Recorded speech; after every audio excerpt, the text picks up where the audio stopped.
All right, in class we did a little exploration with logarithms in our calculators. So I'm going to kind of walk through this with you just in case you were absent. Log 1. That gives me 0. Now I'm going to do the rest of it. I'm going to slide this over actually this way so I can write because I'm right-handed. Log 10 gives me 1. Log 100 gives me 2. Log 1000 gives me 3. Log 10,000 gives me 4. Log 100,000 gives me 5. Log of 10 to the 6th gives me 6. What is it giving me? Some people say it's giving me the number zeros. But what if I put in, let's say, I put in log of 0.001. Is it going to give me 2 because it's giving me the number zeros? No, it's going to give me -3. It's giving me, because this is really 10 to the -3, it's giving me the exponent for the 10. Logarithms give me my exponents. It's a very, very handy skill. Now, logarithms also have some special rules, and we'll get into that here in just a second. But log of 100 equals 2. I really want you to think about what that means. The reason the log of 100 equals 2 is because 10 squared equals 100. We're looking at our exponents. This is the exponent. The answer is the exponent. Log of 0.0001 would be -4. Why? Well, 10 to the -4 gives me 0.0001.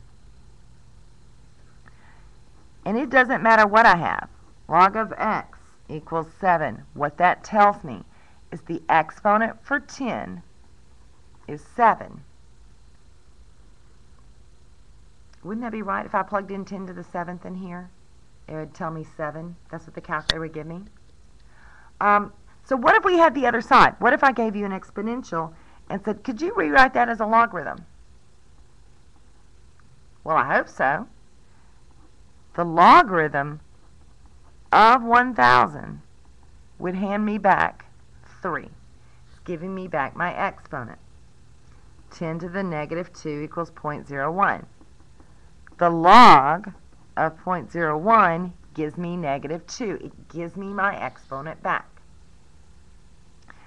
10 to some power is probably going to give me 17, but it's not going to be a whole number. Well, guess what? That's okay. The answer to the logarithm is always that exponent. This is why it's useful. It can help us solve equations we wouldn't be able to before. So let's find some exact values of some of these logarithms. Log of 1, 1, 2, 3, 4, 5.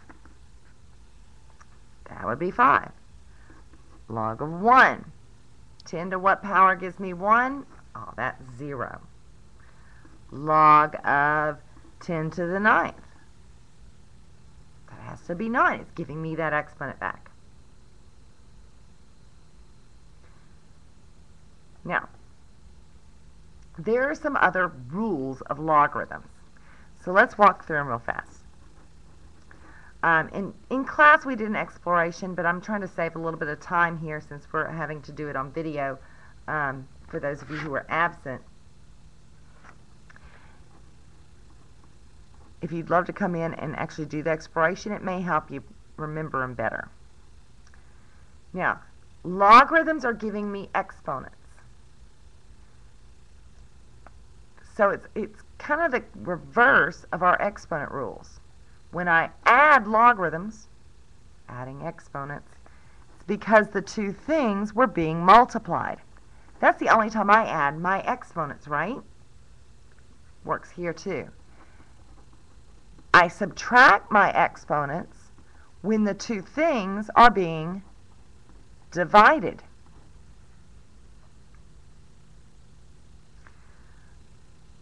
I multiply something to my exponent when I have a power to a power. So these are the rules of exponents. Exponents transformed into rules for logarithms. So if I had log of 2 plus log of x, that's addition, it will condense into log of 2x. They'll multiply together. If it had been log of 2 minus log of x, it's going to condense into one logarithm with division. So let's get a little bit more complicated. What if I had log of 2 plus log of x minus log of y? Well, these are going to be multiplied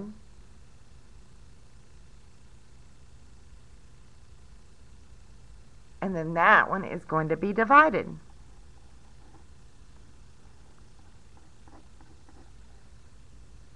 Easy enough, right? Now let's look at this rule about the number in the front. And I really want you to think about this. If I had log of x plus log of x, isn't that the same as saying 2 log x? Yes? Well, according to the rules, when I add logarithms, I'm going to multiply those arguments. So this would be log of x squared. X times x is x squared. So whenever you see a number outside the logarithm, that's going to pull in and become the new exponent. Now, sometimes you might be asked to take apart a logarithm. In other words, what if I had been given something this ferocious and asked to take it apart or expand it? Well, all of these are being multiplied, so they're going to be expanded by addition. So it's going to be logarithm of 3 plus log of x squared plus log of y cubed. Now, when I'm expanding, I want to actually pull out all the exponents as well. So that's going to give me 2 log x plus 3 log y's. What if I had log of x over 7? That's division. It's going to expand using subtraction. Try one more. What if I have division, but instead of just dividing one thing, I'm dividing 2? Okay, well this one's positive.